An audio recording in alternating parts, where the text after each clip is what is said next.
Hello everyone and welcome back to another a must-see chess game, a beautiful chess game from 1880. And this was actually from a match, from the Chigorin Schiffers match from round 6. And Chigorin and Schiffers was one of the leading chess players from Russia at the time. So let's see what happened in this chess game.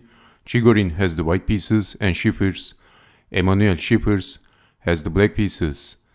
So let's check out what happened in this chess game. Chigorin starts the game with pushing the e-pawn, e5, knight to f3, knight to c6 and d4. And this is the Scotch opening. E takes on d4, knight takes on d4, bishop out, queen out. There is pressure on the knight, pushing the pawn, knight from g to e7, developing the bishop, d6, f4 by Mikhail Chigorin. Well, in this position, Schiffers played queen to g6, and he is targeting the e-pawn and also targeting the g-pawn. How to defend? Well, Chigorin castled. Of course, g-pawn was more important. Schiffers captured the pawn on e4, and he is a pawn up. But with this move, he helped Chigorin to open the e-file, but he is a pawn up. Retreating the queen, he was scared because of some discover attacks. But now here comes a very important move by Mikhail Chigorin. Well, he captured the knight. Knight takes on c6. And in this position, if capturing the knight with the pawn, then bishop takes bishop, and black is going to have this ugly looking tripled pawn structure. And of course, if capturing the knight with the knight, then bishop takes bishop, and that is check. So that is losing a piece. This is why in this position, Schiffers captured the bishop. Rook takes on e3 and then capturing the knight. But now we can say that white has a very good compensation because now he has the attack. Queen to e2 by Mikhail Chigorin, intensifying the pressure on e7 and threatening to take the knight with check. The knight is pinned. Also black can't castle. So what else? Defending with the queen. Queen to f6. But now the knight joins the attack. Knight to d2. The knight joins the torture. Well, black's plan is very simple actually. Black is planning to push the pawn after retreating the bishop. Bishop out, blocking with the bishop. And then black is going to castle.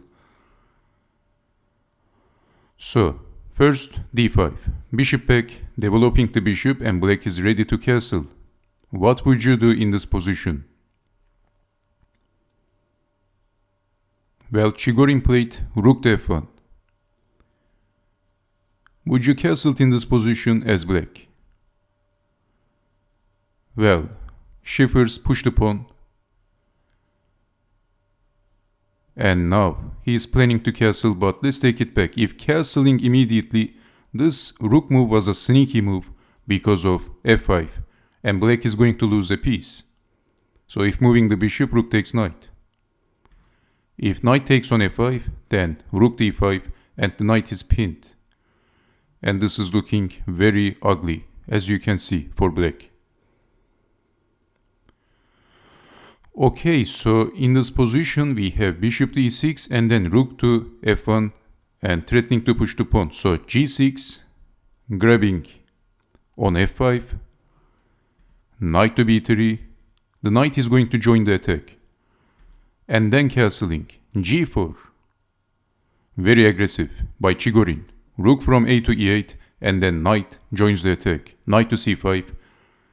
And actually the bishop is pinned, pushing the pawn, attacking the rook. What now?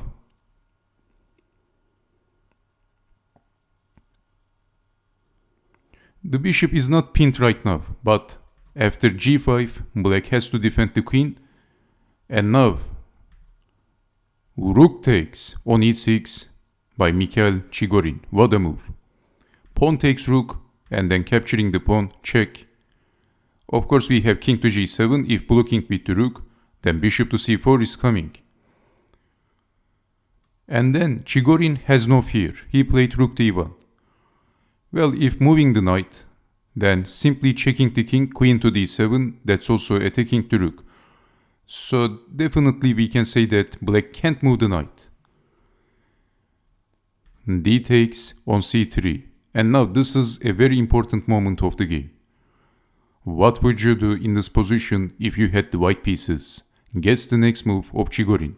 Why did he sacrifice the exchange? So if I give you 3 seconds, can you guess the next move of Mikhail Chigorin? Your time is starting from now. But of course you can always pause the video and try to figure out on your own if you need more time, and then unpause. Okay, the next move of Chigorin, he fires the queen in on e7. What a move by Chigorin, sacrificing the queen for the knight and for the attack. And what else? Capturing the queen, and then rook takes on e7. Blocking with the rook by Schiffers. But if king to g8, then basically black is getting force checkmated with bishop to c4, blocking with the rook, check, only move, checkmate. There is no defense. So he sacrificed the queen and then blocking with the rook. But this move also has a downside. What would you do? Well, Chigorin checked the king, king to g8, only move, and then checking the king with the rook, only move, and then bang, rook takes on f8, checkmate. Fantastic! This checkmate looks pretty similar with the last checkmate sequence that I demonstrated by Miguel Naidorov. It looks very similar, isn't it? So that was the chess game of Miguel Naidorov against Glucksberg, and he checkmated his opponent in a similar way. So, of course, if you watch the last chess game that I uploaded, so this was a very beautiful checkmate by Mikhail Chigorin. He checkmated his opponent at move 28. Okay, so this was the very nice chess game between Chigorin and Schiffers. So I hope you have found the key moves in this chess game, and I hope to see you next time with more beautiful chess games from the chess history. Take care, and thanks for watching once again, and bye bye.